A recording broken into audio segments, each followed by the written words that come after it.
Building one's own home is a significant milestone in life. Let me share the story of how my marriage fell apart just after reaching the pinnacle of happiness. My name is Abigail, and I'm 30. My family consists of my 35-year-old husband, Gary, and our 3-year-old daughter, Sarah. We decided to build our dream home. Now, you might think, well, smooth sailing and full of happiness, huh? Lucky you. That's what most people would assume. But for me, it's far from the truth. Recently, between the ongoing construction of our new house and issues with my in-laws, I've had endless worries. The first crack in our relationship started when we left Sarah at my in-laws' house. Both my husband and I work, so we hardly have any free time during the weekdays. We usually spend our weekends searching for the right materials and consulting on the house's design. When we'd bring Sarah along, she'd get bored and restless, so we'd usually leave her with my parents who live nearby. But one morning, my father fell ill and had to go to the doctor, so he couldn't look after Sarah. I thought we should cancel our plans for the day. However, Gary suggested, what about leaving her at my parents' place? To be honest, I don't get along well with my in-laws. They believe there's no need to respect their son's wife. In their eyes, since I married into the family, they can say whatever they want. What era are they living in? And I felt bad suddenly asking them to babysit a 3-year-old. But if we postponed today's consultation, the house's completion would be delayed. Despite my hesitations, we decided to leave Sarah with the in-laws for the day. Once we finished our errands, we stopped by a store and bought some expensive pastries as a thank you gift and headed straight to the in-laws' place. By the time we got there in the evening, and maybe because of the gift, they seemed to be in a good mood.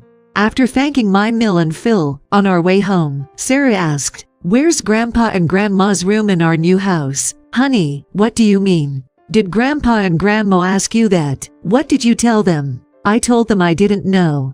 She then went back to chatting with her stuffed penguin. She calls my parents Granddad and Granny. So Grandpa and Grandma could only mean Gary's parents. Maybe they were curious if there's a guest room for them in our new house. Back then, I truly believed it was like that. From that day on, my in-laws started visiting frequently, especially during the evenings on weekdays or holidays when we were home.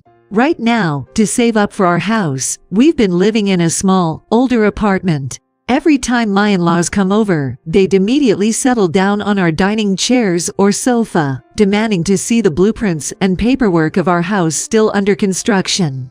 Before I could say anything, Gary would eagerly show them, giving a detailed explanation. Why does he show them every time? It's already irksome they come over so often. Then, a barrage of questions would come my way from my mill, just like answering questions in a Congress meeting. It wasn't my husband on the hot seat, but me. I could almost hear the debate moderator's voice. "Mill, you may speak. This blueprint, the location of the kitchen, it's not very functional here, is it? Change it. We need more spare guest rooms. It's always good to have extra space. Plus, with only one kid's room, what happens if you have another child? What are your thoughts on the declining birth rate?" I'm sorry, that last bit was a joke. Thankfully, I wasn't really questioned about population issues. Seems it's my turn to reply now. Ms. Abigail. Well, based on discussions with my husband and the construction protocols, we've already started the groundwork with the contractors. It's now impossible to change the layout, so I hope you understand. I replied somewhat angrily. Then, questions about furniture and appliances poured in. My mill claims she's a home expert. I have many friends, so I've been to various homes and observed different rooms. With my experience, I can easily spot comfortable rooms and good quality furniture. This house and room are not good at all. Bad vibes, so things won't go smoothly. It's terrible. The expert, huh? She really laid it on thick, but she's just a nobody. My mill was so annoying that I jokingly started to say, "How about we make it a multi-generational home and split the costs 50-50? But my in-laws were furious. "Are you asking us for money? You ungrateful child. Multi-generational home. I hate the idea of having to live so reserved and formally." That day, my in-laws left early. Good riddance. You're not my real parents, and I don't owe you any respect. Rather than parents, they're more like guardians. Later that night, after putting our daughter to bed, my husband approached me, looking frustrated. Dad and Mom mean well, so don't be so cold to them. Cold? I didn't intend to be. Rather, aren't your parents being much more rude? They constantly interfere with our home decisions. It's like they always look down on me, thinking I'm just the daughter-in-law. They're parents, so it's natural. It's rude to dismiss their advice like that. You really don't get how people feel, do you? Just cool your head and think about it. From that moment, my husband turned his back and didn't speak to me. I get that they're your parents, but we're a separate household, and we haven't received any financial support from them. They don't contribute money but have a lot to say. Isn't that rude? My husband told me to cool down, but rather than cooling off, I was boiling with anger over the unfairness, making it hard to sleep. After some ups and downs, our house was finally completed. Just as our family was excitedly moving into our new home, something happened. My parents are moving in with us starting today. My dad can have the bigger room upstairs, and the smaller one should be fine for my mom. Whoa, hold on a minute. Where is this coming from? We had decided to make one of the rooms upstairs for Sarah. I was never told about this. Besides, your folks might just say they don't like the rooms, knowing them. They won't complain. They've already seen the rooms. Don't worry. Your parents checked out the rooms. When? The day before we went to see the house. Wait a second. You're telling me they saw the house before we did? Yay. They wanted to see it, so I lent them the key I had. It's not a big deal. My husband seemed irritated and went back to working on the TV cables he had left half done. It's not a big deal. Well, it is now. It just became a big deal. I didn't want to see my husband's face, so I left the kitchen where I was unpacking and headed upstairs. I locked the door and tried to clear my head, which was a mess of anger and confusion. I was grateful that I had dropped Sarah off at daycare because of all the unpacking. It gave me some space and time to think. This sudden announcement about living with the in-laws made me completely fed up with both my husband and his parents. I don't want to spend another second with them. But we had just bought this house, a significant investment. I need to calm down and think rationally. I need to determine what needs to be said and what doesn't, for the future of my daughter and me. I stayed in my room, thinking deeply, waiting for my in-laws to arrive. As my husband said, they arrived in the afternoon, along with a truck loaded with their stuff. You could at least greet us. Honestly, such rude people. Oh my, nothing's unpacked yet. You're so slow. After complaining for a bit, the in-laws entered our new home as if it was their own. From upstairs, where I had been listening, I headed to the entrance. Excuse me, but I wasn't informed about this living arrangement. My voice, much to my surprise, was icy cold. My Phil seemed annoyed and quickly retorted. I told Gary, that should be enough. No, it's not. The first I heard about your intention to move in was this morning from Gary. And I have no intention of living with the likes of you, especially after such disrespect. What? Gary agreed to it. You think you can just defy your husband like that? Yay. Such a presumptuous daughter-in-law. If you don't like it, maybe you should leave. This is hopeless. I've always thought we just couldn't communicate properly with them. As I contemplated how to respond, my husband came rushing over. What the hell, Abigail? Why are you fighting with my parents? Fight. This isn't a mere argument. I'm being berated solely for being the daughter-in-law. And now, I'm being blamed by my husband. I realized once again Gary was just like his father, like son. Gary, I can't possibly live with your parents. Why not? You're making this difficult for me. As my wife, you should follow my lead, right? I'm not just a mere wife. I'm an individual person. You think you can force me to obey? Upon hearing our exchange, Gary's father exclaimed, "We don't need such a daughter-in-law in our home." Then, Gary agreed, maybe you're right. If she can't respect my parents, maybe we should divorce. I had been waiting for this. All right, let's get a divorce then, I stated clearly. My husband was the one who asked for divorce, and I, the wife, just agreed to what he wanted. I hope my phone in my pocket would record our entire conversation properly.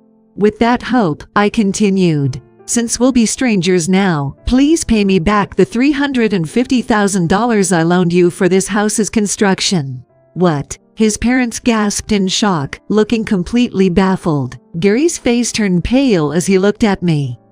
I patiently explained to his surprised parents. Seems like there's some confusion. Gary didn't contribute a single cent for this house. I paid for it with my savings because this man, with no sense of planning, had no savings. We both worked and contributed equally to our living expenses. The remaining money was supposed to be saved individually.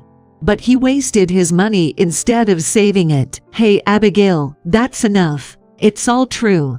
And yet, when it came to buying a house, you insisted it be under your name. That's why I loaned the money to you. We even have a written agreement, so you can't deny it. No way. Leaving my dumbfounded husband and in-laws behind, I quickly packed my essentials, my daughter's favorite toys, and clothes into suitcases and duffel bags. I held her favorite stuffed penguin close to me.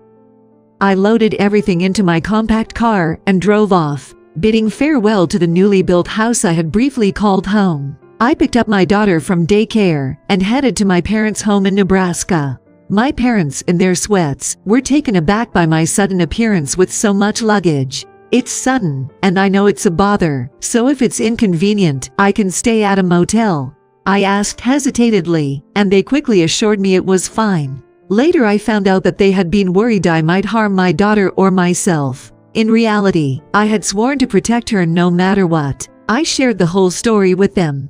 I explained my decision to divorce Gary, and my determination to raise our daughter alone. They promised they would fully support me.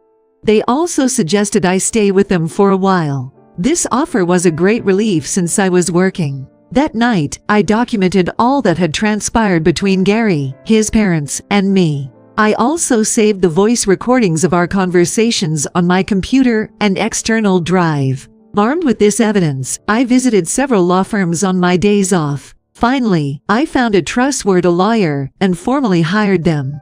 With the hustle and bustle of everyday life, a week flew by since the day I left my new house. On that day, after finishing work and leaving the office, someone was waiting for me. It was my husband, or I prefer to say ex-husband, but since the paperwork hasn't gone through yet, he's still technically my husband on paper. I had no intention of talking to him, but the fear of him turning aggressive kept me on edge. So, I suggested we go somewhere public, and we entered a coffee shop together. I made sure not to forget to turn on the recording function of my phone, just in case. Trying to stay calm, I asked him, "Do you have something to talk about?" "Yes, about the house. I'll transfer it to you, and change the name on the deed. So can we call it even regarding the money? I'm sorry, but I can't live in that house anymore. Your parents set foot in it before us, right? Why sweat the small stuff? It's not a small thing for me, so it's a no." Saying that, I took a sip of my coffee and observed my ex-husband closely. His hair was a mess, sticking out in places. He had grown some stubble on his chin, and he looked pale. Though he was wearing a suit, the shirt underneath was wrinkled. It looked like he hadn't ironed it or even sent it for cleaning. I wondered what kind of life he was leading, but he looked worn out. "Please, Abigail, I can't pay back that large sum of money so easily." "You knew it was a large sum when you borrowed it, right? I had suggested we put both our names on the house, or even just mine. But you insisted it be in your name, saying it was my house. That was because I thought I was the homeowner. I never really meant to get a divorce. I thought you'd know I was just bluffing. I was serious. I'm done with you, and I'm definitely getting a divorce. Not just because you lack responsibility, but I can't handle your rude parents either. But I have to go. Sarah is waiting for me." "Wait, I'm taking Sarah." Fear crossed my mind at my ex-husband's words. When I returned to my parents' house, I asked them to be careful, fearing he might possibly take Sarah. A few days after the visit from my ex-husband, I was informed that my in-laws were at Sarah's daycare. I left work early and rushed to the daycare. Thankfully, I had informed the daycare beforehand, so they had my in-laws waiting in another room. They ensured my in-laws wouldn't see Sarah. As soon as I entered the room where my in-laws were, they started shouting at me. "Give us our granddaughter back, you gold-digging thief." "What do you mean by thief? I haven't stolen anything." "If you're not a thief, then you must be a con artist. You must have done something shady to get that kind of money. At your age, it doesn't make sense for you to have so much money." "No, all the money I lent to Gary was mine. It's all hard-earned. It's a combination of my savings and the gift money given to me by my parents and my grandmother." "What? Gift money?" "Yes, every year, they gifted me a certain amount so it wouldn't incur taxes. It was directly deposited into my account. That, combined with the money I got from selling some stocks under my name and my savings, is the total amount." "You mean all that money was really yours? Didn't you give any gift money to Gary?" "You can still do it, you know."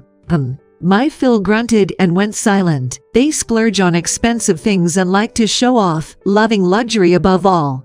Being a regular working-class family with no passive income, it's clear they probably don't have much in savings. It's pretty obvious they'd never have thought of gifting money like my parents did.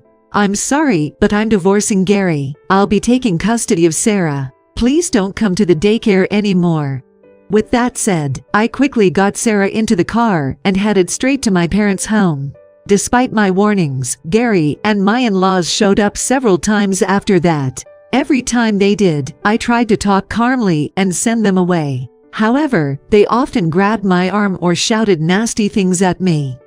I recorded everything on my phone. About a month after I left our new home, I sent a letter through my lawyer, demanding repayment of debts and a divorce agreement. My ex-husband generally agreed, but he wanted to fight for custody of Sarah.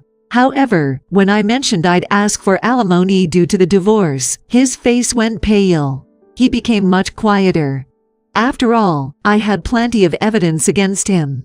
And he had no savings. It took some time, but I eventually won custody of Sarah, got the money I loaned my ex-husband back, and finalized the divorce. It took longer than expected to receive all the debt repayments from my ex. That's because the sale of our new house didn't go as planned. Initially, I thought Gary and his parents would live in the new house, but they didn't. The reason was simple. They couldn't pay the $350,000 for the house. Gary had no savings, and even if his parents sold their old home, it wouldn't be enough. In the end, they had to list the new house for less than what they bought it for. After several price drops, they finally found a buyer.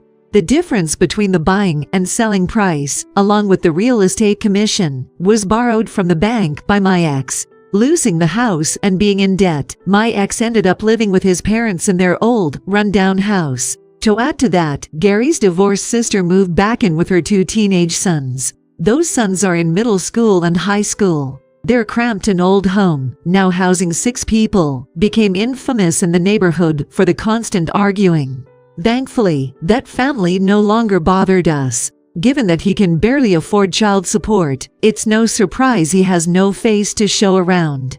4 years have passed since then, and my daughter Sarah is now in the 2nd grade. We currently rent a place near my parents' home. On days when I get home late, my parents look after Sarah. We're getting by and enjoying our days together.